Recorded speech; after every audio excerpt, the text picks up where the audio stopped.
Very good afternoon everyone. So I hope आप लोग अच्छे से तैयारी कर रहे होंगे और पढ़ाई कर रहे होंगे। देखिए, बिल्कुल माइंड को एक मेकअप कर लीजिए कि आपको कहाँ जाना है, किस चीज़ की तैयारी करनी है। एक बात हमेशा याद रखिए, जब कभी भी आप एक बार बाकी लोगों को ज्वाइन होने दीजिए, let the other people join. एक बात आप हमेशा याद रखिए, जब कभी भी आप माइनर्स पढ़ रहे हो तो माइनर्स में आइडेंटिफाई करो। पूरे माइनर्स को पूरा अंदर जाके पढ़ने की जरूरत नहीं है। आइडेंटिफाई करो कि कौन से सवाल हैं जो वेरी शॉर्ट में पूछे जाएंगे, कौन से सवाल है जो शॉर्ट में आपसे पूछेंगे, और कौन से सवाल है जो ऐसे के राइटिंग के पॉइंट ऑफ व्यू से आपसे पूछे जाएंगे। ये तीन चीजें आप आइडेंटिफाई कीजिए। जब भी कोई माइनर पढ़ रहे हो तो आपको ये तीन चीजें आइडेंटिफाई करनी है।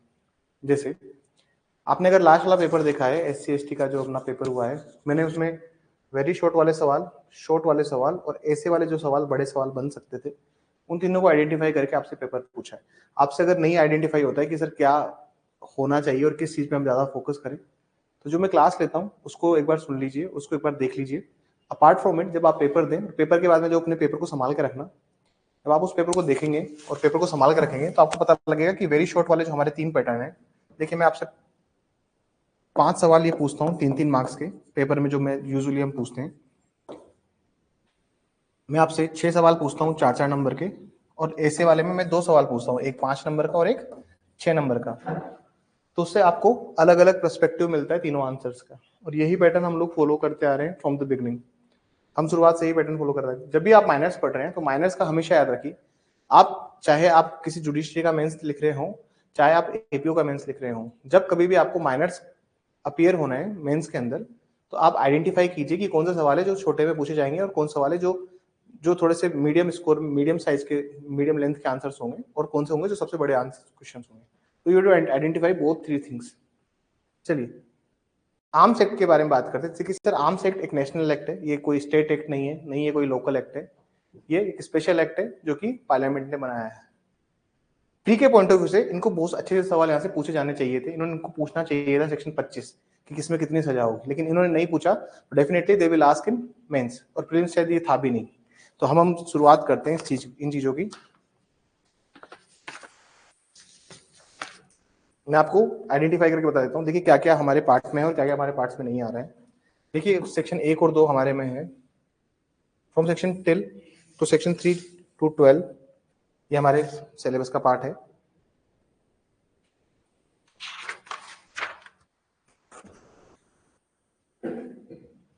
नाइनटीन टू लेकर 24B तक ये हमारे सिलेबस का पार्ट है। इसी ही पढ़िएगा। 25 टू 33 ये पूरा ही हमारे उसमें आ रहा है, मतलब चैप्टर 5 पूरा ही कंप्लीटली आएगा एग्जाम में, और 34 टू 41 भी एग्जाम में आने वाला है। बाकी चीज जो है उनको मत पढ़िएगा, बाकी जो भी ध्यान मत दीजिएगा। एक सेक्शन लास्ट में, 2 सेक्शन है, 44 एंड 45। अब ये जो 44 45 है, ये पीटी के पॉइंट ऑफ व्यू से सवाल बनता है, मेंस के पॉइंट ऑफ व्यू से नहीं बनता। लेकिन आप लोग ये याद रखिए, जहाँ पे पावर टू एग्जाम्प्ट लिखा हुआ है वहां पे आपको सेक्शन 45 को भी जिक्र करना, क्योंकि सेक्शन 45 में भी ये जो एक्ट है कहाँ लागू नहीं होगा, ये एक्ट कहाँ लागू नहीं होगा, ये एक्ट कहाँ पर नहीं लगेगा। तो इसका आंसर आपको कहाँ मिलेगा सर? इसका आपको आंसर मिलेगा 45 के अंदर। देखिए, दोबारा समझ लीजिए, वापस से एक बार रिपीट कर देता हूँ। देखिए सर, जो माइनर्स होते हैं, जो छोटे एक्ट है, उनमें आपको आइडेंटिफाई करना पड़ेगा, उनमें आपको पहचानना पड़ेगा 3 तरह के सवालों को। पहला, बहुत जो सबसे वेरी शॉर्ट आंसर है, शॉर्ट और ऐसे टाइप वाले आंसर। क्योंकि अगर आप सिलेबस देखेंगे APO के मेंस का, जिसके पास सिलेबस नहीं है वो बता दीजिए, मैं एक बार और ग्रुप में फॉरवर्ड करवा दूंगा। जिसके पास मेंस का सिलेबस नहीं है APO के, तो मैं एक बार और ग्रुप में फॉरवर्ड करवा दूंगा। आपको आइडेंटिफाई करना पड़ेगा हर माइनर एक्ट के अंदर कि 3 तरह के सवाल कौन से आ रहे हैं। अगर आपसे आइडेंटिफाई होता है, वेल एंड गुड, अदरवाइज मैं क्लास में आपको बताऊंगा ही। और टेस्ट पेपर भी मैं इसी अकॉर्डिंग बना रहा हूँ कि आपको उसका अच्छे से पता लग पाए। आगे चलिए, ठीक है। तो सिर्फ सेक्शन 1-2 पढ़िएगा, 3 से लेकर 12 तक पढ़िएगा, 19 से लेकर कंप्लीटली 24B तक पढ़िएगा, 25 से लेकर 33 तक पढ़िएगा, 34 से लेकर 41, और साथ में 44-45। ठीक है, ये आपको पढ़ना है फॉर द पर्पज ऑफ।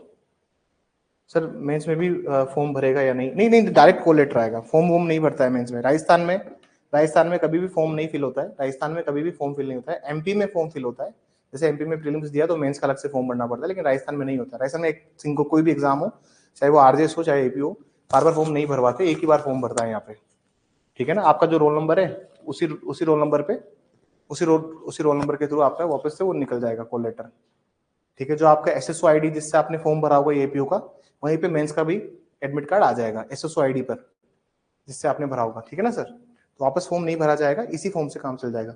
चलिए अब देखिए डेफिनेशन क्लोज में कौन से डेफिनेशन को रटने में ध्यान देना है, कौन सी डेफिनेशन के लिए आपको एक्स्ट्रा एफर्ट करना पड़ेगा, कौन सी डेफिनेशन के लिए आपको एक्स्ट्रा पढ़ना पड़ेगा। डेफिनेशन क्लोज में आ जाइए एक बार।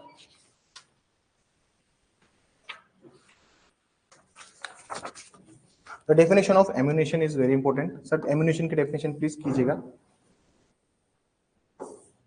एम्यूनेशन में क्या क्या चीजें इंक्लूड होती है, क्या क्या चीजें आती है। एम्यूनेशन का मतलब क्या होता है, फायर आर्म।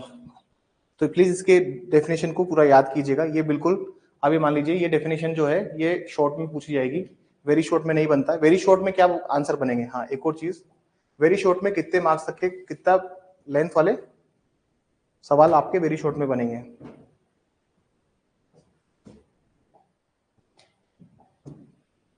जहां मैं बात करता हूं कि कोई सवाल आपका वेरी शॉर्ट में कौन सा आएगा, तो वेरी शॉर्ट का मतलब मान लीजिए कि सिर्फ एक या दो लाइन वाले जो आंसर होंगे वो ही वेरी शॉर्ट में फॉल करेंगे।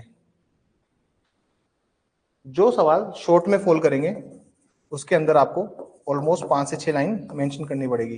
देखिए ये जो एम्यूनेशन की डेफिनेशन है ये वेरी शॉर्ट में फॉल नहीं करेगी, ये मीडियोकर टाइप जो बीच वाले सवाल है अपने यहाँ थोड़ा सा आपको एट ए लेंथ लिखना होगा, वहां पे सवाल आएगा। प्लीज एक तो एम्यूनेशन की डेफिनेशन याद कीजिएगा। दूसरी चीज एक आर्म्स के डेफिनेशन को भी, you just go through the definition of arms, arms के डेफिनेशन को भी आपको पढ़ना पड़ेगा। एक डिस्ट्रिक्ट मजिस्ट्रेट मेंस के लिए ये है आंसर वेरी शॉर्ट का। डिस्ट्रिक्ट मजिस्ट्रेट एक फायर आर्म की डेफिनेशन कि फायर आर्म्स क्या होते हैं, ठीक है। इसकी डेफिनेशन को भी आपको देखना पड़ेगा, that what are the firearms. कुछ केसेस में लिखवा देता हूं आप लोगों को। चलिए कुछ केसेस लिखिए। 2C प्लीज, कुछ केसेस लिखिए। 2-1C में जो डेफिनेशन दी हुई है, यहाँ जो डेफिनेशन दी हुई वो दी हुई है आर्म्स की डेफिनेशन। किसकी परिभाषा दी हुई है सर, आर्म्स की डेफिनेशन दी हुई है, आयुध की परिभाषा दी हुई है कि आयुध क्या होता है, आर्म्स क्या होते हैं, इसकी परिभाषाएं आपको यहाँ पे दी हुई है। इसमें प्लीज इसमें केस लॉ लिख लीजिए, इसका नाम लिखिए Neel versus state of waste Bengal.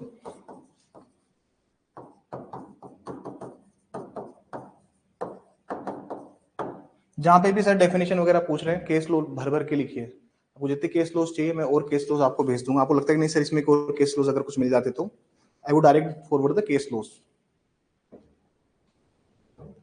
This is 1990, लिखिए प्लीज, इसमें प्लीज लिखिए Neel versus state of waste Bengal. 1990 मत लिखिएगा, ईयर इज 1972, 1972 सुप्रीम कोर्ट का जजमेंट है। प्लीज इसमें लिखिए, लिखिए प्लीज इसमें इसमें लिखिए assured is an arm within the meaning of section 21C of the Arms Act, within the meaning of section 21C of the Arms Act। धारा धारा धारा 2(1)C के अंतर्गत, धारा 2(1)C के अंतर्गत, धारा 2(1)C के अंतर्गत आयुध की परिभाषा में, हाँ मनीष बोलिए, हाँ मनीष प्लीज उसका थोड़ा ध्यान रखिए। वो जो आप जो ऐसे हैंड का जो बटन होगा ना उसको प्रेस मत किया कीजिए। सवाल है तो प्लीज लिख दीजिए, उसको प्रेस करते वो एकदम से तेज साउंड करता है। ओके बाय मिस्टेक, ठीक है। लिखिए धारा 2(1)C के अंतर्गत आयुध की परिभाषा में, आयुध की परिभाषा में, आयुध की परिभाषा में तलवार भी सम्मिलित है, तलवार भी सम्मिलित है, तलवार भी सम्मिलित है। किसका नाम लिखिए,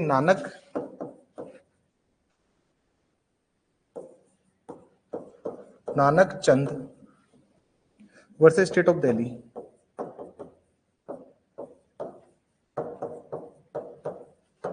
वर्सेस स्टेट ऑफ दिल्ली 1992। इसमें लिखिए प्लीज नाइफ, इसमें लिखिए कृपान कृपान कृपान कृपान is not a knife. Kripan is not a knife. Therefore, it does not fall under the definition of arms.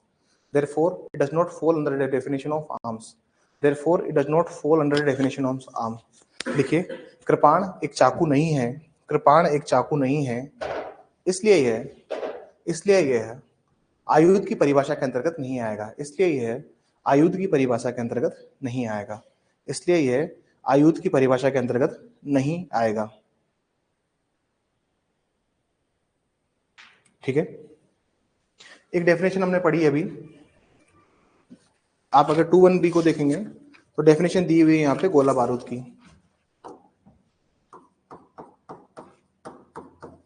एक परिभाषा दी हुई है गोला बारूद की, ठीक है ना सर। आप ये डेफिनेशन देखोगे, जैसे definition of ammunition,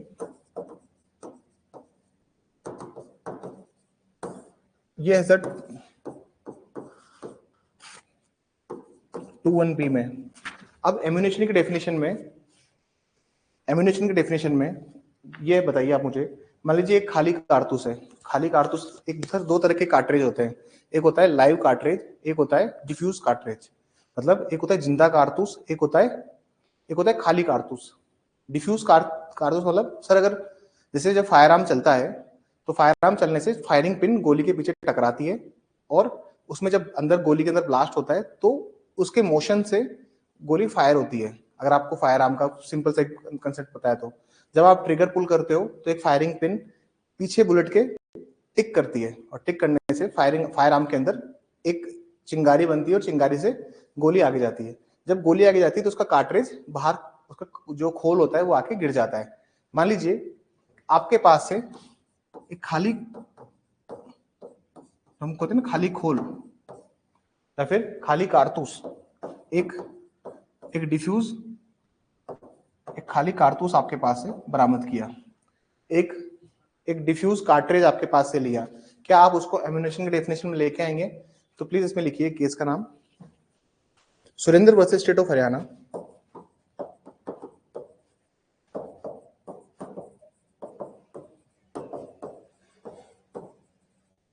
Surendra versus state of Haryana. देखिए माइनर को याद करना थोड़ा सा ट्रिकी होता है, लेकिन इसका मतलब ये नहीं कि आप याद नहीं कर सकते, बार बार पढ़ेंगे। जब हम देखिए ये this is the first time जब हमारा कोर्स का रिवीजन चल रहा है, इसका सेकंड टाइम और थर्ड टाइम भी आएगा। जैसे ही ये लोग की क्लासेस खत्म हो जाएगी, we would start with Hindi and English की क्लासेस, प्रॉपर उसकी क्लासेस, और साथ में अब धीरे धीरे मैं नोट्स भी फॉरवर्ड करने स्टार्ट कर दूंगा। अब रिजल्ट आ चुका है अपना, ठीक है। अब धीरे धीरे सब सारी चीजें आपको नोट्स मटेरियल जो भी फंडामेंटल जो भी केसेस है, रिसेंट केस लो, जो भी आप अगर उसको डालना चाहें तो सब आप लोग पढ़ने स्टार्ट कर दीजिएगा। लिखिए प्लीज इसमें इन व्यू ऑफ इसमें लिखिए सुरेंद्र से स्टेट ऑफ हरियाणा में, इन view of section 2(1)B of the arms act, in view of section 2(1)B of the arms act, a cartridge can be an ammunition, a cartridge can be an ammunition, a cartridge can be an ammunition of the firearm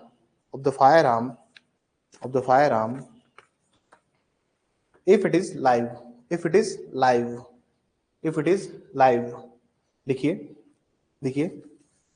लिखिए धारा 2(1)B की दृष्टि से, धारा 2(1)B की दृष्टि से, धारा 2(1)B की दृष्टि से एक कारतूस भी किसी अग्नया युद्ध का गोला बारूद है यदि वह जीवित अवस्था में है तो, यदि वह जीवित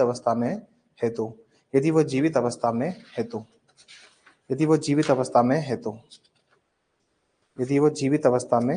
तो,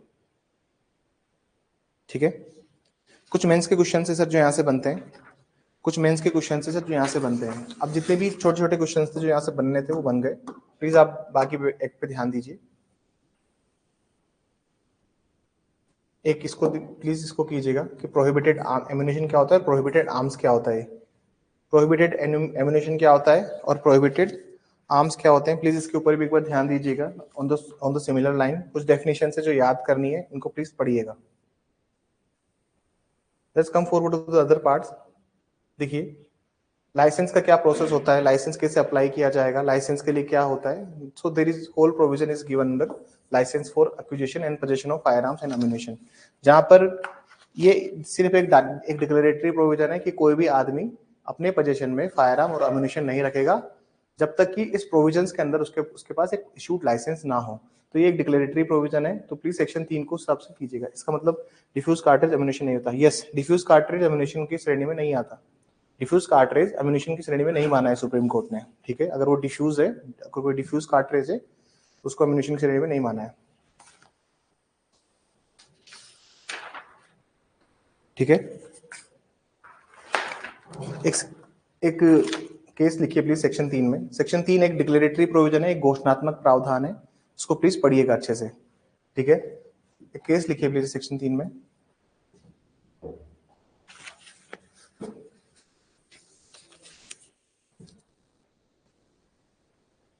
किसका नाम लिखिए, कपिल देव।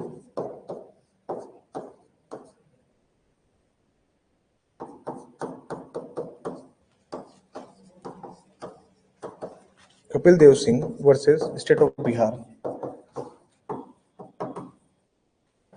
वर्सेस स्टेट ऑफ बिहार, 1987 का जजमेंट है ये। प्लीज लिखिए इसमें, under the Indian law, under the Indian law, under the Indian law, भारतीय विधि में, अंडर द इंडियन लॉ, भारतीय विधि में, भारतीय विधि में, भारतीय विधि में, under the Indian law, there is no fundamental right, there is no fundamental right, there is no fundamental right to carry arms, there is no fundamental right to carry arms। भारतीय विधि में, भारतीय विधि में अग्नायुद्ध, अग्नायुद्ध को रखना, अग्नायुद्ध को रखना कोई मूलभूत अधिकार नहीं है। अग्नायुद्ध को रखना कोई मूलभूत अधिकार नहीं है, कोई मूलभूत अधिकार नहीं है।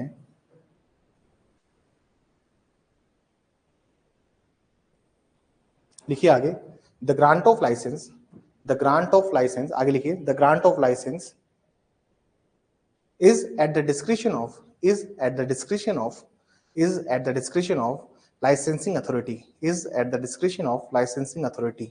लिखिए, लिखिए, लिखिए, अग्नायुद्ध को,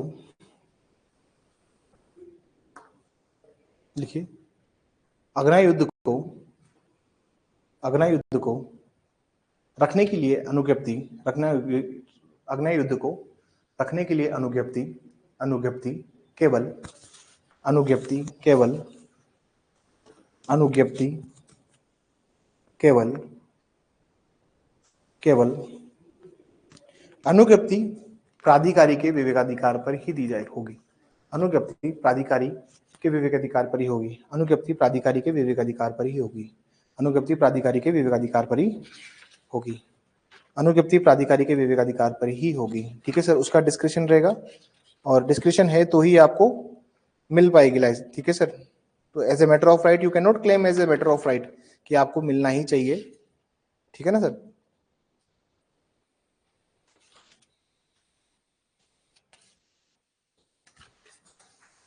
एक सेक्शन 9 में आइए प्लीज, ठीक है ना। बाकी सेक्शंस हैं, बाकी सेक्शंस जो हैं वो जनरल बात करते हैं। मैं आपको सेक्शन 9 बताता हूँ जो कि बनता है मेंस के लिए। सेक्शन 9 देखिए, देखिए सेक्शन 9 एक नेगेटिव कंडीशंस के रिगार्डिंग बात करता है कि अगर हम सवाल आपसे ये लोग ये पूछते हैं कि what are the conditions for obtaining a licence, कि क्या क्या शर्तें होनी चाहिए कि आपको अगर अनुज्ञप्ति हथियार रखने की या फिर आयुध रखने की अनुज्ञप्ति दी जाए, तो आपको सेक्शन 9 के प्रोविजंस लिखने पड़ेंगे, ठीक है। अभी इसमें नेगेटिव सेंस में लिखे हुए हैं कि किसको नहीं मिलेगा, तो इसका अपोजिट क्या हो जाएगा, किसको दिया जाएगा। यहाँ पे लिखा हुआ है जिसने 21 साल कंप्लीट नहीं किया उसको नहीं मिलेगा, लेकिन आप लिख दो अगर कि that the person who has completed 21 year of age, वो अप्लाई कर सकता है टू द लाइसेंसिंग अथॉरिटी, उसको सब दिया जाएगा। किस किस को नहीं मिलेगा, that he has not been subject to so and so violence. तो मतलब आप चाहें तो किस किस को मिल सकते हैं, किस किस को नहीं मिल सकते। सेक्शन 9 के प्रोविजंस जो हैं ये दोज आर वेरी रिलेवेंट, ठीक है। एक केस का नाम लिखिए, एक केस का नाम लिखिए सेक्शन 7 के अंदर। देखिए मैं आपको सिंपल सी बात समझिए, ये सारे परिभाषा, ये सारे जितने भी परिभाषा दी हुई है, चाहे आप जैसे सेक्शन 7 है, सेक्शन 7 है तो वो भी रीड विद सेक्शन 25 बनता है। जितनी भी पेनल्टीज दी हुई है वो सब कहाँ दी हुई है, 25 के अंदर दी हुई है। जैसे सेक्शन 7 है प्रोहिबिशन की बात करता है, या फिर सेक्शन 8 रीड विद सेक्शन 25। हर सारी लाइबिलिटीज कहाँ से आ रही है सर, सेक्शन 25 से आ रही है। Section 7 read with 25, section 8 read with 25, section 9 read with 25। अभी सारे प्रोविजंस इस तरह से काम करते हैं। जैसे अभी सेक्शन 25 में आपको पढ़ाऊंगा, या एक बार सेक्शन 25 पे आ जाइए आप, मैं आपको इसके सारे प्रोविजंस दिखा देता हूँ। कम टू सेक्शन 25 के सर अलग अलग पार्ट्स दिए हुए हैं। अब ये सब इनको मेंस में पूछना, प्री में पूछना चाहिए था, तो उन्होंने पूछा नहीं, लेकिन कोई बात नहीं, क्या पता ये लोग मेंस के लिए रुके हों इस प्रोविजन के।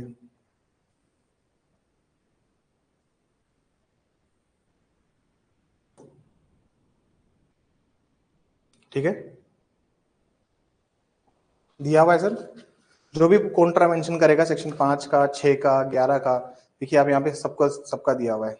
जो भी कॉन्ट्रावेंशन करेगा 7 का कॉन्ट्रावेंशन करेगा, यहाँ पनिशेबल होगा। सेक्शन 5 का कॉन्ट्रावेंशन करेगा या सेक्शन 6 का कॉन्ट्रावेंशन करेगा, तो सर इनके पनिशमेंट ना यहाँ दिए हुए हैं, तो थोड़ा सा उसको याद रखना, ठीक है। जो भी सेक्शन 7 का कॉन्ट्रावेंशन करेगा, यहाँ पनिशमेंट दिया हुआ है। जो चॉइस बी का कॉन्ट्रावेंशन करेगा, चॉइस ए का कॉन्ट्रावेंशन करेगा। तो आप देख लीजिए सारे प्रोविजंस को, देखिए डिफाइन जरूर वहां किया होगा सेक्शन 7, 8, 9, 10, 11 में, लेकिन सबकी पनिशमेंट कहाँ दी हुई है, 25 में। मतलब इन्होंने 25 को एक कंसोलिडेटेड सेक्शन बना दिया जिसमें सबकी पनिशमेंट दी हुई है। परिभाषा तो वहां क्या किया होगा कि भाई क्या होता है प्रोहिबिशन, क्या होता है, जब से लाइसेंस मांगे तो लाइसेंस दिखाना है, ये सारी चीजें जो है यहाँ पे देखिए। जो भी सेक्शन 8 का कॉन्ट्रावेंशन करेगा, 8 क्लोज 2 का या सब सेक्शन 1 का, आप देख लीजिए सारे प्रोविजंस ना यहाँ दिए हुए हैं। जो भी सेल करेगा, ट्रांसफर करेगा, इसका कॉन्ट्रावेंशन करेगा, जो भी सेक्शन 1 का कॉन्ट्रावेंशन करेगा, सबकी पनिशमेंट इन्होंने एक साथ दे दी है। 2 साल की सजा है इसमें, 2 से 5 साल की सजा है। तो यू टू अंडरस्टैंड इट कि कैसे पढ़ना है इस एक्ट को, इस एक्ट को पढ़ना कैसे है। देखिए ये एक्ट बहुत डिफिकल्ट नहीं है, बस द थिंग इज इसकी कुछ आप बच्चा क्या होता है सर, शुरुआत में वो डेफिनेशन, इतनी बड़ी बड़ी डेफिनेशन देख के डर जाता है। लेकिन आप सिंपल सी बात समझ लीजिए कि इसके जो प्रोविजंस हैं, जैसे मैं सिंपल सेक्शन 6, 7, 8 को एक बार दिखा देता हूँ आपको। इसको पढ़ना कैसे है वो समझ लीजिए, इसको मेंस के लिए कैसे तैयार करना है वो समझ लीजिए। अब आंसर अधूरा रहेगा। मान लीजिए आपसे सेक्शन 7 पूछा है और आपने सेक्शन 7 के साथ में 25 की लाइबिलिटी नहीं लिखी है उसकी, तो मार्क्स कम मिलेंगे। ठीक है ना सर, तो उस हिसाब से आप आंसर को लिखिएगा। जैसे सेक्शन 7 में पूछा है prohibition of acquisition, possession, manufacture, sale, prohibited arms. जैसे प्रोहिबिशन ऑफ सेल और transfer of firearms not bearing identification number. किसी पे अगर आइडेंटिफिकेशन नंबर नहीं है, आइडेंटिफिकेशन मतलब देसी कट्टा सर, जो देसी गन होती है ना सर, कंट्री मेड जो भी पिस्टल्स होती है, उन सब पे सर आइडेंटिफिकेशन मार्क्स नहीं होता है। मतलब एक सीरियल नंबर अलॉट होता है गन के ऊपर, तो लाइसेंसिंग अथॉरिटी को पता होता है कि कौन सा सीरियल नंबर का गन मैंने उसको दिया है। देखिए आप देख लीजिए प्रोहिबिशन ऑफ एक्विजिशन, पोजेशन, एक सेक्शन 9 का सवाल था। देखिए सेक्शन 9 में देखिए prohibition of acquisition, possession, sale, transfer to young person certain other person of firearm. इन सबको नहीं मिलेगी। तो मतलब अगर सवाल ये पूछ लेता है कि किन किन को आप ट्रांसफर कर सकते हो गन, तो उसमें इस सबको पॉजिटिव वे में लिखना। फिर बात समझ में आई? अरे बताइए ऑनलाइन वाले बच्चों, थोड़ा समझ में आया कि किस तरह से इस एक्ट को पढ़ना है?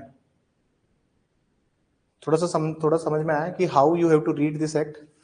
देखिए this act is not very difficult, ये बहुत डिफिकल्ट एक्ट नहीं है।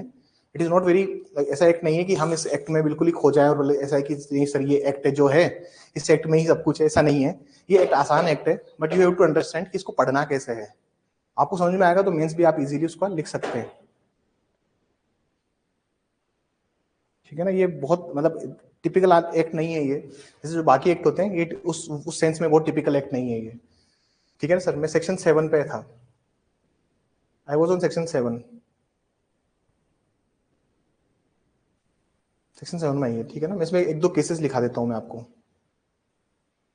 ठीक है, इस केस में होता क्या है, इस केस में होता है जैसे अपने इंडिया के चारों तरफ एक इंडियन टेरिटोरियल वाटर है। इंडियन टेरिटोरियल वाटर का मतलब होता है कि भारत के आसपास की जो सीमा है 25 नॉटिकल मिल्स की, वो 25 नॉटिकल मिल्स की सीमा जो होती है उसमें भारत का जल क्षेत्र है। मतलब आप ये समझ लीजिए कि वो भारतीय जलीय अधिकारिता क्षेत्र है, भारतीय जलीय अधिकारिता क्षेत्र। मतलब भारत का ही रहेगा वो पूरा क्षेत्र, वो पूरा एरिया भारत का रहेगा, ठीक है। अगर मान लीजिए इस केस में होता क्या है, इस केस में होता क्या है sir, recovery of large quantity of fire arms मिलते हैं, मतलब एक शिप होता है, एक नाव होती है, उसे बहुत सारे गन वगैरह और एम्यूनिशन वगैरह सब मिलती है, और उस सारे उनसे जब उनसे अथॉरिटी लाइसेंस मांगे जाते हैं तो सबके सब अनऑथोराइज रहते हैं, सिर्फ सारे सारे अपराधिकृत आयुध उनके पास होते हैं। तो अगर वो इंडियन टेरिटोरियल वाटर्स में है तो उनके ऊपर आर्म्स एक्ट की लायबिलिटी बनेगी। तो सेक्शन 7 जब पूछेगा तो इस केस को लिख के आइएगा, आपको केस का नाम लिखा देता हूं,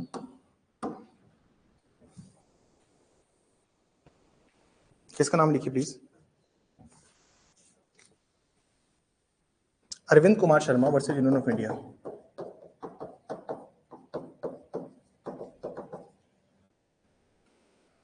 एक सेकंड सॉरी, गलत लिखवा दिया।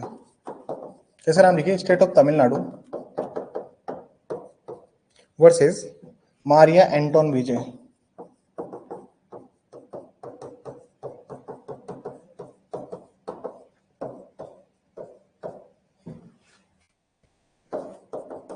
मारिया एंटोन विजय, 2015 सुप्रीम कोर्ट, लिखिए प्लीज।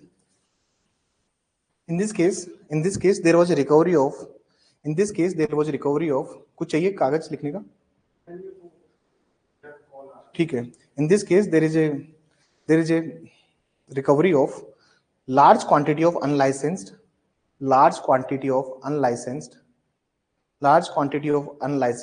and unauthorized arms इस मामले में बड़ी संख्या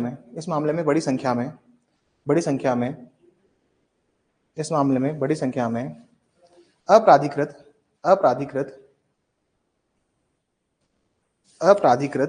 व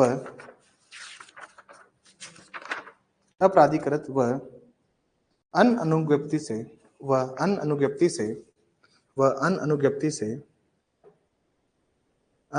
से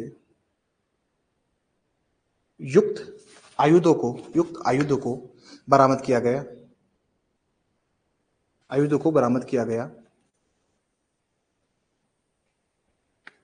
and they were intercepted in the Indian territorial waters तथा उन्हें भारतीय जलीय अधिकारिता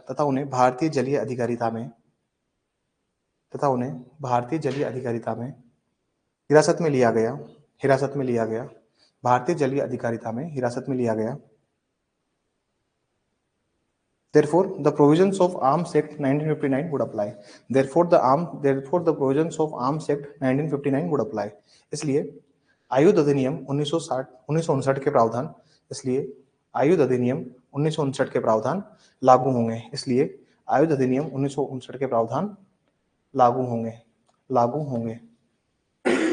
होंगे। ठीक है सर।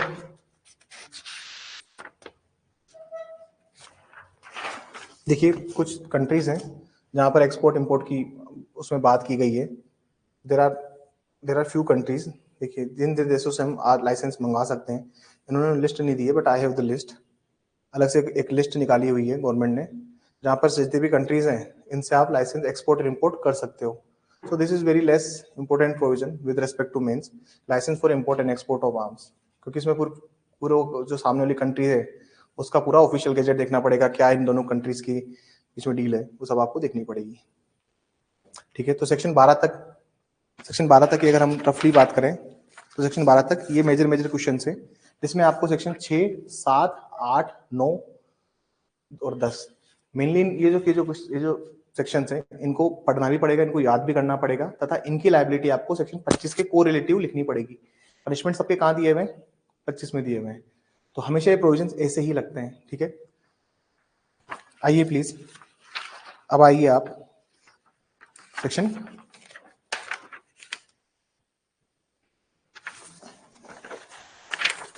सेक्शन 13 में आइए please. Section 13 is the part, section 13 तो नहीं आ रहा ना, सेक्शन 13 नहीं आ रहा है, ग्रांट ऑफ लाइसेंस नहीं आ रहा है, तो छोड़िए इसको, पढ़िए आगे आइए सेक्शन 19 में। सेक्शन 19 में आइए सर। अब सेक्शन 19 क्या होता है उसकी प्रोविजन समझ लीजिए एक बार। जैसे सेम लायबिलिटी वहां पे है सर सेक्शन 7, 8, 9, 10 में, वैसे ही सेम हम इसमें भी है। Power to demand and production of licence, power to demand and production of licence की मैं बात कर रहा हूं।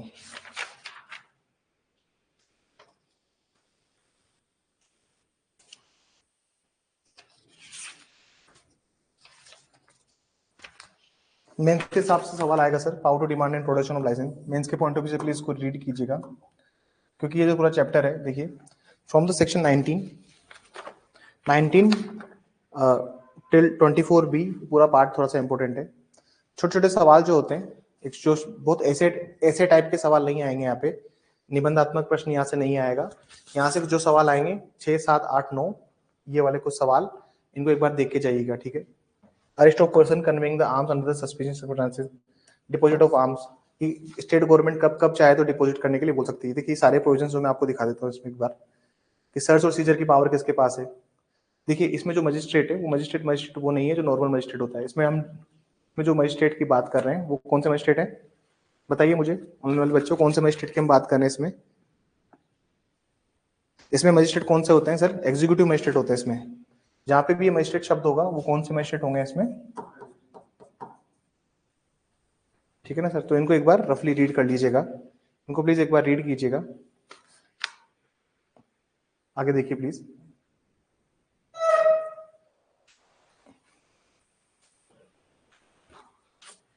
These sections are for mains, these section are for mains, ये प्लीज मेंस के लिए है। और 24A 24B, स्पेशली 24A और 24B, देखिए prohibition as to the position. एक तो 24A बात करता है कि अगर कोई भी एरिया जो स्टेट गवर्नमेंट ने नोटिफाई किया हुआ है वहां पर पोजीशन आर्म्स की पोजीशन की बात कर रहे हैं, ठीक है। कार्यपालक मजिस्ट्रेट की बात है वो, जहाँ पे भी पोजीशन की बात कर रहे हैं। और जो दूसरा सेक्शन है वहीं पे आप 24B पढ़ेंगे। 24B में भी नोटिफाइड एरिया की ही बात होती है, लेकिन 24B में जो है वहां पे केयरिंग की बात है, यहाँ पे पोजीशन की बात है, वहां पे केयरिंग की बात हो रही है, ठीक है।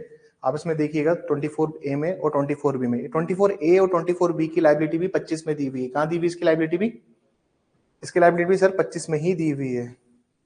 24B है sir, prohibition to carrying of notified arms or through public places in the disturbed area. ये दोनों एक ही बात करते हैं। एक काम जो है, एक काम कैरी करने की बात करता है और एक पोजीशन की बात करता है, ठीक है। इसकी भी जो सजा मिलेगी आपको यहाँ मिलेगी। सेक्शन 25 जो एक साथ प्रोविजन है, ये थोड़ा मेंस में ऐसे वाले सवाल में आने के इसके चांसेस हैं। इस वाले टॉपिक से, इस टॉपिक से ऐसे वाले सवाल पूछा जा सकता है 25 को। 25 में सर क्योंकि सजा सबकी दी हुई है तो 25 को प्लीज याद कीजिएगा। साथ में आप जैसे मान लीजिए आपने 5 याद किया है, 5 की सजा कहाँ दी हुई है, यहाँ पे सजा कैसे है सर, इसमें इनकी सजा है यहाँ, इसकी सजा इसी के अंदर दे दी इन्होंने, इसकी सजा को इसी के अंदर दे दिया, इसकी सजा को इसी के अंदर दे दिया, इसकी सजा को इसी के अंदर दे दिया।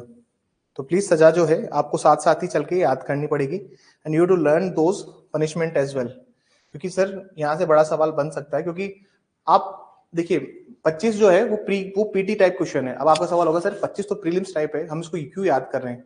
याद इसलिए करना है क्योंकि सर क्योंकि सवाल अगर 5 पूछा, 6 पूछा, 7 पूछा, 8 पूछा, 9 पूछा, या चॉइस ए पूछा या चॉइस बी पूछा, आपको कोरिलेटिव उनकी पनिशमेंट कहाँ दी हुई है, पनिशमेंट तो लिखोगे ना, इसलिए आपको लिखना पड़ेगा।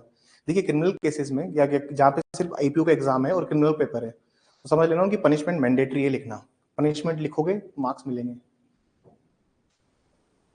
तो प्लीज पनिशमेंट लिखिएगा इन सबकी। ये सारे प्रोविजंस मैं आपको क्यों याद करने के लिए कह रहा हूँ, सारे प्रोविजन मैं आपको इसलिए याद करने के लिए कह रहा हूँ क्योंकि जस्ट बिकॉज क्योंकि सर ये सारे के सारे प्रोविजन रिलेवेंट है और इनको साथ में ही लिखना होता है इन सबके। इसको प्लीज इसलिए याद कीजिएगा। कुछ डेफिनेशंस है यहाँ पे, जैसे ऑर्गेनाइज्ड क्राइम की डेफिनेशन है, ये छोटे मार्क्स के लिए, बहुत वेरी शॉर्ट के लिए, कि ऑर्गेनाइज्ड क्राइम सिंडिकेट क्या होता है, ऑर्गेनाइज्ड क्राइम क्या होते हैं। तो इसकी डेफिनेशंस भी थोड़ा थोड़ा याद कीजिएगा कि ऑर्गेनाइज्ड क्राइम की डेफिनेशंस क्या होती है, ठीक है। कुछ केसेस में लिखाता हूँ 25 के अंदर, 25 में कुछ केसेस लिखवाता हूँ मैं आप लोगों को, क्योंकि 25 में सिर्फ और सिर्फ पेनल्टी है, ऑफेंसेस है, पनिशमेंट है। तो I would dictate some cases here जो आपको हेल्प करेंगे इन द मेंस और आंसर राइटिंग को थोड़ा सा और इम्प्रूव करेंगे और निखार के लाएंगे सामने। प्लीज कुछ पनिशमेंट इसमें लिखिए, कुछ केसेस मैं इसमें लिखवा देता हूं आपको।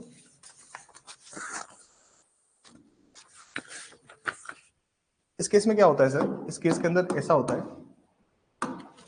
इस केस के अंदर ऐसा होता है कि देखिए एक आदमी ने सुबह 9 बजे एक फायर आर्म से ए को गोली मारी, फिर सुबह 9 बजे ए को गोली मारी, दिन में 12 बजे बी को गोली मारी, दिन में 4 बजे सी को गोली मारी। क्या आप उसको इस फायर आर्म एक्ट के अंदर अलग अलग पनिशमेंट देंगे क्योंकि उसने फायर आर्म का जो यूज किया है, या फिर आप उसको सिंगल पनिशमेंट देंगे? क्योंकि देखिए एक्ट तो अलग अलग किया है उसने, लेकिन क्या पनिशमेंट अलग अलग देंगे या सिंगल पनिशमेंट देंगे? किसका नाम लिखिए please.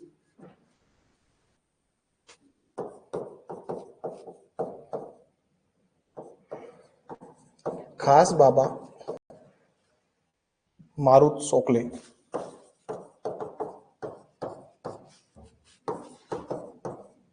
Marut Solke versus state of Maharashtra.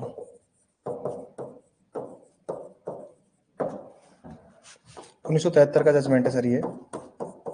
लिखिए, to conviction can not be based on, to convictions can not be based on, to conviction can not be based on possession of same weapon, possession of same weapon at different times of day, at different times of day, at different times of day। यदि कोई व्यक्ति यदि कोई व्यक्ति यदि कोई व्यक्ति यदि कोई व्यक्ति एक ही दिवस में एक ही दिवस में एक ही दिवस में एक ही दिवस में अलग अलग स्थान में अलग अलग स्थान में अलग अलग स्थान में अलग अलग स्थान में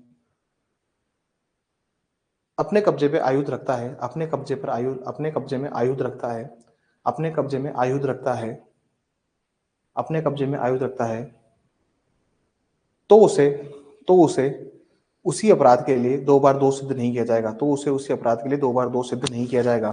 तो उसे उसी अपराध के लिए 2 बार 2 सिद्ध नहीं किया जाएगा।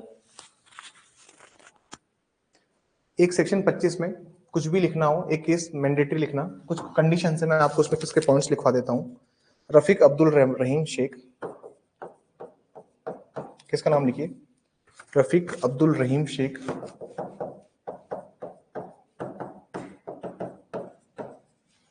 रहीम Shaikh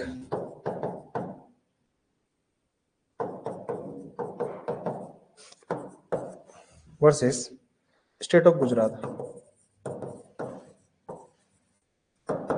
versus state of Gujarat 2018। Supreme Court का जजमेंट है ये। लिखिए, the Supreme Court held the preconditions, the Supreme Court held the preconditions in the matter of section 25, in the matter of section in the matter of section 25। माननीय सर्वोच्चतम न्यायालय ने माननीय सर्वोच्चतम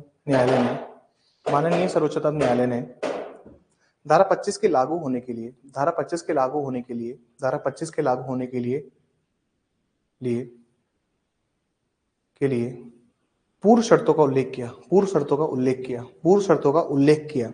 point number 1, point number 1, point number 1 लिखिए, the accused must be conscious possession, the accused must be in conscious possession, the accused must be in conscious possession, अपराधी के कब्जे में अपराधी के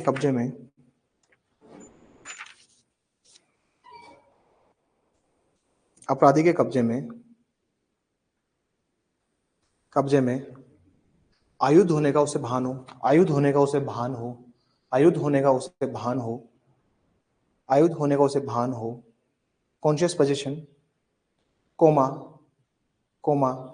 इट कैन बी एक्चुअल और इन कंस्ट्रक्टिव पोजीशन ऑल्सो, और it can be actual और in constructive position also. यह कब्जा वास्तविक तथा विवक्षित रूप से भी हो सकता है, यह कब्जा वास्तविक या विवक्षित रूप से भी हो सकता है, यह कब्जा वास्तविक या विवक्षित रूप से भी हो सकता है। मान लीजिए पुलिस आई घर में, गेट बजा रही बाहर, अब आपने क्या किया, आपके पास एक फायर आर्म पड़ा था, आप अपने घर की दीवार कूद के पीछे भागे, खेत में गए, जमीन में गड्ढा खोदा, वहीं पे अपना फायर आर्म छुपा दिया पॉलिथीन में डाल के। तो आपके एक्चुअल पोजीशन में तो नहीं है ना, पुलिस ने तो आपको ऐसे ऐसे करके चेक किया, एक्चुअल पोजीशन में नहीं है, बट कंस्ट्रक्टिव पोजीशन में तो है, आपके पास उस आयुध का विवक्षित रूप से तो है। तो सेक्शन 25 लागू होने के लिए the prosecution has to prove that there is a actual position of the firearm, वास्तविक कब्जा है या एक व्यवस्थित कब्जा है, या उस आदमी को भान है, क्या है उस आदमी को भान। जैसे मान लीजिए आपकी गाड़ी रोकी, ठीक है, गाड़ी की तलाशी हुई, लेकिन पुलिस को कहीं से खबर मिली होती है, पुलिस को पता होता है कि इस गाड़ी में एक हथियार है, पुलिस को अगर खबर मिली ना आपकी, अगर मान लीजिए पुलिस बहुत ज्यादा चेकिंग कर रही है आपकी गाड़ी की, तो समझ लेना कहीं ना कहीं से टिप है। तो पुलिस ने पूरी गाड़ी खोल दी, सीटें उखाड़ दी, सीटें खोल दिया पूरे, और पीछे के हर एक लाइट्स जो होती है सबको निकाल के देख रही है पुलिस। तो मतलब डेफिनेटली अगर आपके पोजीशन से कोई चीज मिली है तो कोर्ट ये मानता है कि आपको कॉन्शियसनेस है कि वो संपत्ति आपकी। सर दो तरह की चीजें होती है, अगर किसी ने फैक्ट की डेफिनेशन पढ़ी है, अभी मैं थोड़े दिन बाद एविडेंस स्टार्ट करूंगा। सर फैक्ट की डेफिनेशन पढ़ी है, फैक्ट की डेफिनेशन अगर आपने पढ़ी है तो फैक्ट की डेफिनेशन में वही फैक्ट लिए जाते हैं जो कि जिसमें आप कॉन्शियस अवस्था में होते हो, जिसमें आपको भान होता है। So I have the Indian Evidence Act, मैं आपको डेफिनेशन पढ़ के सुना देता हूँ एक बार फैक्ट की डेफिनेशन अगर आप पढ़ोगे तो फैक्ट की डेफिनेशन में ये लाइन लिखी हुई है, any mental condition of which person is conscious. ठीक है, मतलब वो कोई मानसिक दशा जिसका भान किसी व्यक्ति को है, तो इसको हम क्या कहते हैं, फैक्ट कहते हैं। दो तरह के फैक्ट होते हैं सर, कॉन्शियस फैक्ट और एक होते हैं अनकॉन्शियस फैक्ट। तो अनकॉन्शियस मतलब होता है कि जहां पे आदमी को अभान होता है, उसको कोई भान नहीं है, उसको कुछ पता नहीं है, तो उसकी हम बात करते हैं। देखिए सर फैक्ट जो होता है ना, वो जब कॉन्शियस अवस्था में मिले तो ही वो उस फैक्ट को हम लोग कंसिडर करते हैं। हमारे माइंड में सिर्फ और सिर्फ 5% इन्फॉर्मेशन है जो कि हमें कॉन्शियस रहते हैं, 95% इन्फॉर्मेशन जो है वो अनकॉन्शियस है। 95% हमारे माइंड में जो भी इन्फॉर्मेशन जाती है वो सब अनकॉन्शियस होती है। फायर आर्म को पढ़ रहे हो आप, और अगर आप सेक्शन 25 पढ़ रहे हो तो वहां पे हम बात कर रहे हैं पोजीशन की, हथियार के पोजीशन की बात कर रहे हैं। तो सबसे पहले आपको प्रूव करना पड़ेगा कि उस आदमी को पता था उसके पास हथियार है, वो एक मेंटल कंडीशन है। क्या है, जब आप फैक्ट की डेफिनेशन पढ़ोगे तो मेंटल कंडीशन जिसमें व्यक्ति को पता हो कि उसके पास क्या है, उसकी एक मानसिक दशा की मैं बात कर रहा हूँ। तो जब मैं मेंटल कंडीशन की बात कर रहा हूँ कि उसके पास हथियार है या उसके पास हथियार नहीं है, जब हम इसके बारे में बोल रहे हैं, जैसे नार्को एनालिसिस हो गया, ब्रेन मैपिंग हो गया, हम इनको क्यों कंसिडर नहीं करते एविडेंस में। हम इनके ऊपर उसमें जो भी स्टेटमेंट देते हैं, हम उससे जब तक कोई चीज रिकवर ना हो जाए हम उसके ऊपर रिलाई थोड़ी कर सकते हैं। आप बताइए मुझे, नार्को एनालिसिस हो गया, ब्रेन मैपिंग हो गया, ये जितने भी टेस्ट हैं सोडियम पेंथनॉल वाले, आप बताइए इन पे हम रिलाई नहीं करते। क्यों नहीं रिलाई करते, क्योंकि जितने भी टेस्ट है सर, ये टेस्ट से आप अनकॉन्शियस कंडीशन में आप इंफॉर्मेशन प्राप्त करते हो, आदमी को सुला के बेहोश करके। डिस्कवरी स्टेटमेंट अगर अनकॉन्शियस अवस्था में मिलता है then you would rely upon that statement, section 27 evidence act. लेकिन जहां पे मैं बात करता हूँ भान अवस्था की, तो उस आदमी को पता होना चाहिए, उसकी मेंटल कंडीशन होनी चाहिए, उस आदमी को पता होना चाहिए। तो सुप्रीम कोर्ट ने पहली बात तो ये बोली। दूसरी बात लिखिए,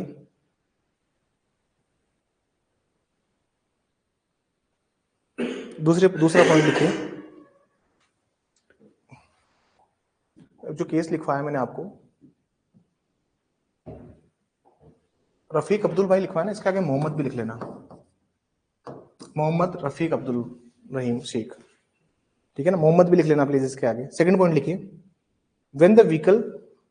when the vehicle was used in contravention of arms act, when the vehicle was used in the contravention of the arms act, जहां कहीं भी आयुध अधिनियम के प्रावधानों का उल्लंघन, जहां कहीं भी आयुध अधिनियम के प्रावधानों का उल्लंघन किसी वाहन द्वारा किया गया हो, किसी वाहन द्वारा किया गया हो, and such act was without the knowledge or consent of owner, and such act without the consent or knowledge of the owner, तथा ऐसा कोई कार्य वाहन के स्वामी के ज्ञान या आशय के बिना किया गया हो, वाहन के स्वामी के ज्ञान या आशय के बिना किया गया हो, without the knowledge or consent of owner, and when owner is nowhere near the vehicle and when owner is nowhere and owner is nowhere near the vehicle, और वाहन का स्वामी वाहन के आसपास मौजूद ना हो, तो इसका अर्थ ये है कि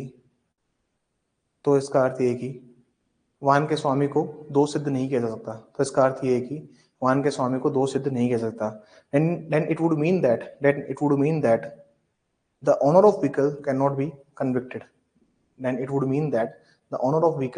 be convicted.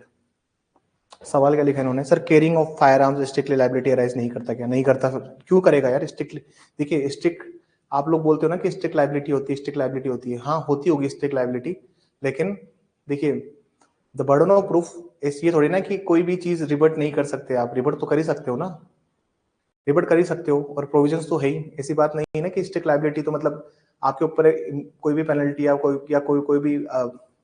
कोई भी अगर चार्जेस लगा दिए फायर आर्म्स के अंदर, तो it does not mean that it would make you always liable.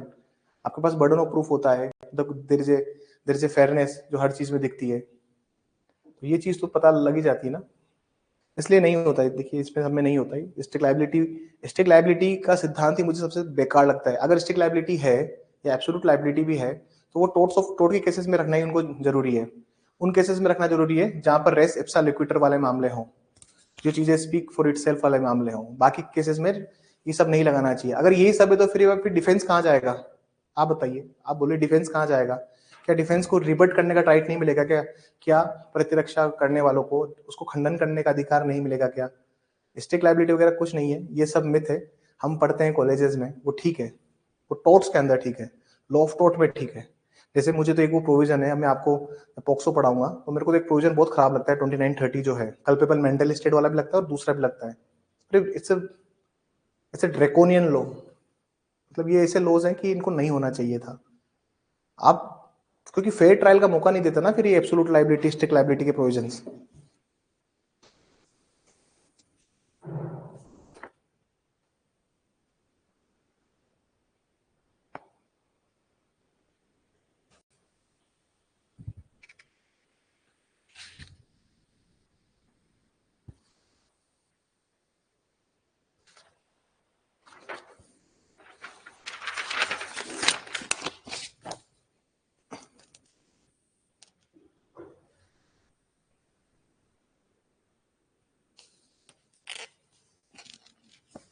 किसका नाम लिखिए।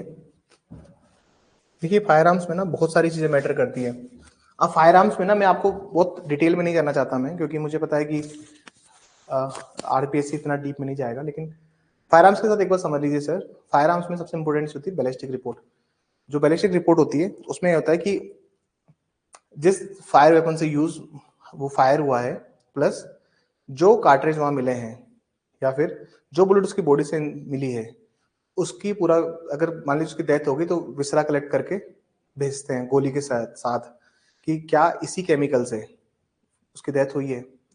देखिए रिकवरी होना बहुत जरूरी है। जहां पे भी गोली लगी है, अगर मान लीजिए हथियार रिकवर नहीं हुआ लेकिन आदमी रिकवर हो गया, तो केस बहुत डाउटफुल है और प्रोसिक्यूशन कभी उस केस को जीत नहीं सकता। आप देखते होंगे बहुत सारे केसेस में इसमें आदमी ने गोली मारी और हथियार को किसी चंबल नदी में फेंक दिया मान लीजिए। अब नदी इतनी गहरी है इसमें कौन जाएगा गोली, लेकिन फिर भी गोताखोर उतरते हैं। मगरमच्छ से भरा हुआ है चंबल, फिर भी गोताखोर उतरा है उसमें। क्यों? क्योंकि वो फायर आर्म की रिकवरी जरूरी है, क्योंकि केस सस्टेन नहीं कर पाएगा ना प्रोसिक्यूशन का। आप बताइए, चलो पानी में फेंकने से फिंगरप्रिंट चले गए फायर आर्म के ऊपर से, लेकिन जितनी बुलेट फायर हुई है क्या वो उसी बंदूक से चली है? क्या उसके शरीर से जो बॉडी रिकवर हुई है क्या वो उसी बंदूक से चली है? ये सब बैलिस्टिक एक्सपर्ट की रिपोर्ट होती है, और यहाँ पर बहुत इंपॉर्टेंट रोल होता है फायर आर्म्स के केसेस में कि ये रिपोर्ट कोर्ट के सामने रखी जाए। केस का नाम लिखिए।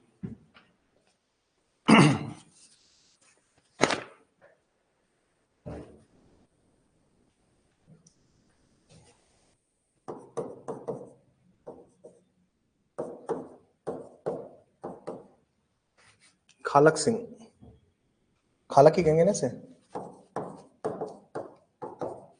खालक Singh versus state of MP.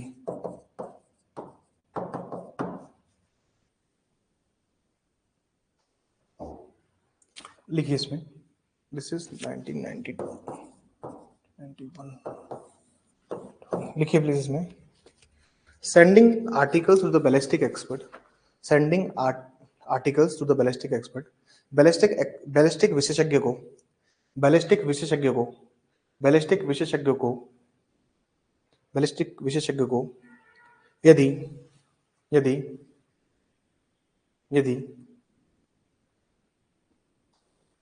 यदि यदि मामले के तात्विक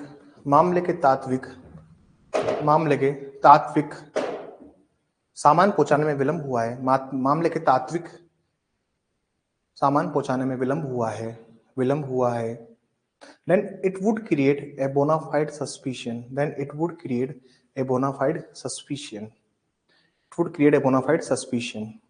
sending of articles to the ballistic expert after a long delay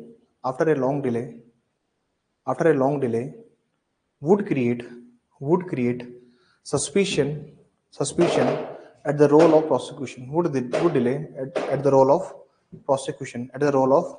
prosecution,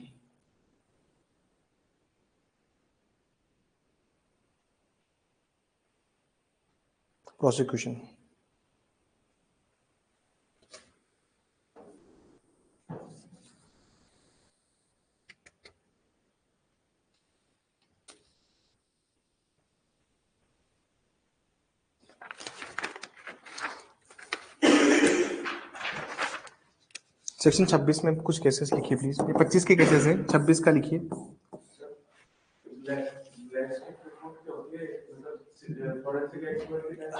हाँ बैलिस्टिक रिपोर्ट देखिए, जैसे मेडिकल एक्सपर्ट होता है डॉक्टर, और हर डॉक्टर मेडिकल एक्सपर्ट नहीं होता है। जैसे पोस्टमार्टम करता है, तो पोस्टमार्टम करने वाले जो डॉक्टर होते हैं उनको हम लोग कहते हैं, पोस्टमार्टम करने वाले एक स्पेशल डॉक्टर होते हैं जिसको हम एक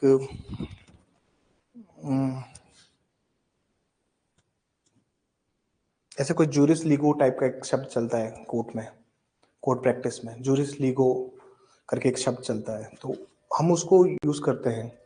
वैसे ही हैंड राइटिंग एक्सपर्ट होता है, थंब इम्प्रेशन एक्सपर्ट होता है, फोरेंसिक एक्सपर्ट होते हैं, बहुत सारे एक्सपर्ट होते हैं, फिंगरप्रिंटिंग एक्सपर्ट होता है। वैसे ही सर बैलिस्टिक एक्सपर्ट वो होता है जो कि गन, फायर आर्म्स और उसमें बहुत माइन्यूटली काम करते हैं। क्या होता है कि जब गोली चलती है तो जैसे मान लीजिए ये रफली एक बंदूक है, ठीक है ना sir, my drawing is very pathetic. मान लीजिए एक गन है, तो जब ये फायर आर्म फायर होता है ना सर, तो गोली थोड़ा सा घिसती है अंदर और थोड़ा सा रस्ट छोड़ती है।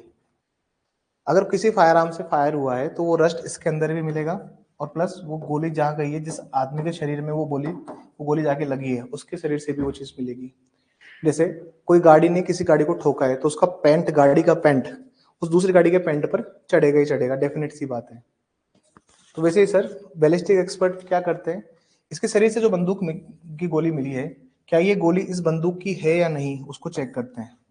दोनों को रिपोर्ट को भेजना पड़ता है। कभी आप माल खाने जाना, आपको क्या पता जाने नहीं मिलेगा, जब आप बन जाएंगे, जब आप एपीओ बन जाएंगे, तो किसी कोर्ट के माल खाने में जाना, वहां पे आपको बहुत सारे हथियार भी मिलेंगे, सील पैक हुए, मतलब सब सील रहते हैं, और ऐसे गन को तो आप देखने से कट्टे में लपेट के रखा हुआ उन्होंने, तो अपनी जो सूतली आती है ना, सूतली में जानते हैं ना, जो कट्टा होता है अपना बोरी, उसके सूतली में उसको लपेट के रखा हुआ। सो अमित,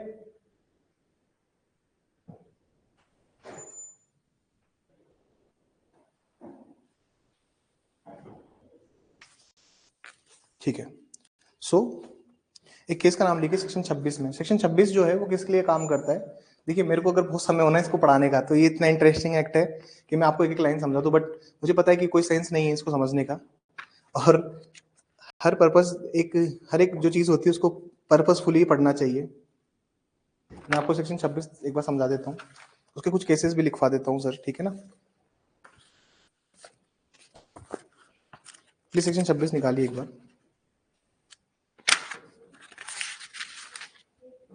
सीक्रेट कॉन्ट्रावेंशन, गुप्त उल्लंघन ऐसा होता है कभी कभी सर, पुलिस वालों के पास गन दी हुई है पुलिस वालों को, अब पुलिस वालों के लिए कोई बड़ा काम नहीं है, अब उनको क्या होता है ना, मिलके उनको उनको ऐसा है सर, मान लीजिए उनको 12 गोली दी है या 15 गोली दी है उनको, प्लीज आइए मैम बैठिए, प्लीज आइए, कोई बात नहीं बैठिए। सेक्शन 26 बोलता है सीक्रेट कॉन्ट्रावेंशन के बारे में। जैसे मान लीजिए there is an encounter which was going on between the police officials, मान लीजिए एनकाउंटर चल रहा है और पुलिस वाले बोलते हैं कि सर हमारे सारे कार्ट्रिजेस और गोलियां खत्म हो गई है, खाली कोको भी उनको जमा कराने पड़ते हैं, हर चीज का हिसाब होता है। सेक्शन 26 क्या बोलता है कि अगर किसी ने कोई सीक्रेट कॉन्ट्रावेंशन किया है, गुप्त रूप से उल्लंघन किया है, किसी लोक सेवक ने अपने उस दिन छुपा ली उसने कि हमारी सारी गोलियां खत्म हो गई, but he has some bullets left, उसने कुछ गोलियां रख ली अपने पास, कोई भी गुप्त उल्लंघन करता है उसके बारे में बात की गई है यहाँ पे। ठीक है, सेक्शन 26 कब काम आता है, जब सीक्रेट कॉन्ट्रावेंशन होता है, कोई भी आयुध अधिनियम का गुप्त उल्लंघन करता है। बाकी मुख्य उल्लंघन कहाँ दिए हुए, 25 में दिए हुए हैं। आप अगर पूरा आर्म्स एक्ट पढ़ोगे और आर्म्स एक्ट को पढ़ने के बाद में एक बात हमेशा याद रखिएगा, सेक्शन 5, 6, 7, 8, 9 इन सबकी जो सजा दी है सर वो सब जाती है रीड विद सेक्शन 25 में, बस ये याद रखिए। आप देखिए यहां से मेंस का सवाल डेफिनेटली एक बनेगा, एक सेक्शन 19 बनेगा मेंस का क्वेश्चन, 19 भी बहुत इंपॉर्टेंट है, प्रोडक्शन की बात करता है वो। अब देखिए जब भी इनके प्रोविजंस की आप बात करोगे तो सजा सबकी 25 में दी हुई है, लेकिन जनरल और बेसिक रूल्स यहाँ पे दिए हुए हैं, सो इसको इस तरह से यहाँ पे पढ़ना पड़ेगा। एक केस का नाम लिख लीजिए सेक्शन 26 में, can you write name of case, section 26 में केस का नाम लिखिए, Mahendra Singh versus state of waste Bengal.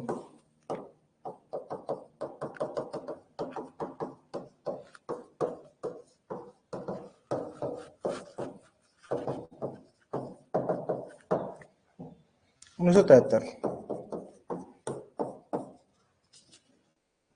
mere possession of arm लिखिए, mere possession of arm does not constitute an offense, does not constitute an offense, mere possession of arm does not constitute an offense under this section, under this section, under this section, under this section। केवल केवल आयुध को स्वयं के कब्जे में रखना ही, केवल आयुध को स्वयं के कब्जे में रखने से ही, केवल आयुध को स्वयं के कब्जे में रखने से ही इस धारा के अंतर्गत, इस धारा के अंतर्गत, इस धारा के अंतर्गत, इस धारा के अंतर्गत अपराध घटित नहीं होता, इस धारा के अंतर्गत अपराध घटित नहीं होता। क्यों नहीं होता सर, क्योंकि सर वो एक पब्लिक सर्वेंट्स के लिए लगता है। मैं आपको सेक्शन 26 दिखा देता हूँ, देखिए sir, whoever does any act in contravention of any of the provision 3 से 4, 10, 12 से लेकर, that act may known have to be the public servant, any person employed working upon a railway, aircraft, vessel, vehicle, other means of conveyance shall be punishable with so and so forth। इसमें सारे provisions आप देख लीजिए, whoever any search being made under section conceals, attempt to conceal any arms shall be punished with also a fine। तो section 26 talks about those provisions। ठीक है, section 32 is very important with respect to mens. 32 को कीजिएगा sir please, ठीक है ना, तैयार कीजिए आंसर 32 के साथ। एक सेक्शन 32 को तैयार कीजिएगा, पावर टू कंफिस्केट, इसके पास पावर होती है कंफिस्केट की, क्योंकि पीओ का काम होता है ये सारा, सॉरी ये एपीपी का काम होता है कि वहां से ये सब इशू करवाना है, एक कोर्ट से ऑर्डर इशू होता है, और इसमें ऑफेंसेस बाय कंपनीज छोटे सवाल में आ सकता है, प्लीज इसको भी याद कीजिएगा, ऑफेंसेस बाय कंपनीज। 32, 33 इंपॉर्टेंट है for the purpose of mens, mens के लिए यहाँ से इंपॉर्टेंट है, ठीक है।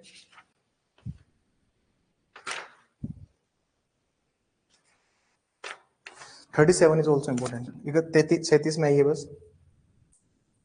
37 arrest and searches, arrest and searches. देखिए बहुत से बच्चे मुझे ये भी शिकायत आई है कि सर टेस्ट रेगुलर ले रहे हो, एक दिन छोड़ के एक दिन टेस्ट हो रहे हैं, बाकी हम लोग कवर नहीं कर पा रहे, हम लोग पकड़ नहीं पा रहे, याद नहीं हो रहा है, तो कोई टेंशन वाली बात नहीं है। देखिए अब तक अपने सीआरपीसी और आईपीसी कंप्लीट हो चुके हैं टेस्ट में, और आराम से 20-25 से ज्यादा टेस्ट अभी तक हो चुके हैं अपने।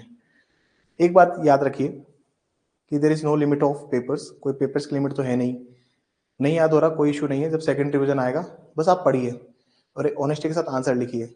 मेरा पर्पस ये सिर्फ ये है कि आपके मन से डर निकल जाए आंसर लिखने का, क्योंकि ये जो एक्ट्स है ना, माइनर एक्ट, ये सीधे सीधे नंबर देके जाते हैं, क्योंकि हर बच्चा इनको नहीं अच्छे से तैयार करता है, तो प्लीज इनको अच्छे से तैयार कीजिए। This is the first revision, We will do the second revision after this month and the third revision in the month of May. मई में हमारे सिर्फ और सिर्फ फुल लेंथ टेस्ट लगेंगे. मई में सिर्फ और सिर्फ फुल लेंथ पेपर ही होंगे. हर वीकेंड फुल लेंथ पेपर ही मैं लूंगा. सर स्पीड की प्रॉब्लम आ रही है.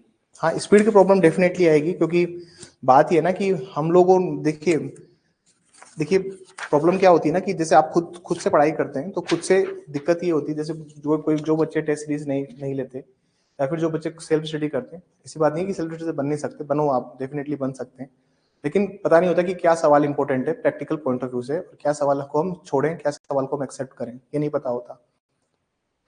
लेकिन जब मैं आपको सवाल दिखाता हूँ कि देखिए ये इंपॉर्टेंट है, ये बात करता है और इसका ये रिलेवेंस है, इसकी ये सुसंगतता है, तब आपको लगता है कि नहीं यार इसको भी पढ़ना जरूरी है. तब थोड़ा एफर्ट लगता है. अगर आप खुद से ऊपर से पढ़ोगे चीजों को तो आपको लगेगा कि हाँ एवरीथिंग इज वेरी इजी. लेकिन जब मैं आपको दिखाता हूँ कि देखो साथ में उसके साथ रीड करना, साथ में उसकी पनिशमेंट आइडेंटिफाई करना, तो आपको पहले देखना पड़ेगा कि 5 क्या है, फिर 6 क्या है, उसकी पनिशमेंट क्या है, उसकी पनिशमेंट सामने से लिखो. तो दैट वुड टेक टाइम, उसमें समय लगता है. खुद से आप करोगे तो डेफिनेटली मुझे पता है कि स्पीड अभी बहुत सारे बच्चों की स्लो हो गई है, इतनी ज्यादा फ्रीक्वेंट कॉपीज नहीं आ रही है. तो उस चीज के प्लीज ध्यान दीजिए. टेस्ट पेपर चलते रहेंगे और अभी आरजेएस पे बहुत सारे डाउट है. प्लीज अभी आरजेएस के लिए एपीओ मत छोड़ देना. इसमें ये बात इसलिए कह रहा हूँ क्योंकि सर अभी जैसे गुजरात जुडिशरी पे रोक लगा दी, वैसे राजस्थान जुडिशरी पे भी रोक लगेगी. तो मेरा सिर्फ आप लोगों से कहना है कि फॉर्म भर दीजिएगा. जिसके 2 साल हो रहे हैं, 3 साल हो रहे हैं, 1 साल हो रहा है, अभी इस साल पास आउट है, इस साल अपियरिंग है, वो भी प्लीज फॉर्म भरिएगा. फॉर्म भरेंगे तो उससे काम चलेगा. ठीक है ना. ऑल द बेस्ट कल वाले टेस्ट के लिए. मुझे पता है टेस्ट थोड़े लेंदी हो रहे हैं, आप अपने आप टाइम लेके दे सकते हैं. मैं किसी को फोन नहीं करता कि आज आपकी टेस्ट की कॉपी क्यों नहीं आई या तो आपको वो क्यों नहीं आया. मुझे पता है आप लोग सर देखिए एलएलबी की डिग्री करी है तो आपने मतलब एटलीस्ट 12वीं के बाद आपने 2 डिग्रीज और करी है. आप सर ग्रेजुएट भी हुए हो, फिर उसके बाद एलएलबी भी की है. मतलब आप सारे मैच्योर हैं. स्कूल के बच्चे नहीं हो कि मैं एक के पीछे वो रखूं कॉपी. जो बच्चा रेगुलर टेस्ट देगा, जो बच्चा सिंसियर है, जो बच्चा हार्डवर्क करने को तैयार है, वो तो आज नहीं तो कल पेपर उसका आ ही जाएगा. लेकिन आप अगर डिले करोगे, आप अगर सुस्त पढ़ोगे, आप अगर लूज पढ़ोगे, then it would be an issue.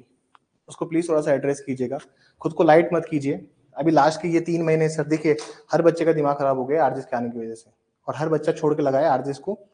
बहुत सारे बच्चे हैं जो आरजेएस के पीछे भागेंगे और बहुत सारे बच्चे हैं जो एपीओ के पीछे भाग रहे हैं, लेकिन हर बच्चा कंफ्यूजन में ही चल रहा है. तो इससे अच्छा तो ये है कि आप एक टारगेट फिक्स कीजिए और उसके पीछे अपना सारा एफर्ट लगाइए. ठीक है. That's all for today.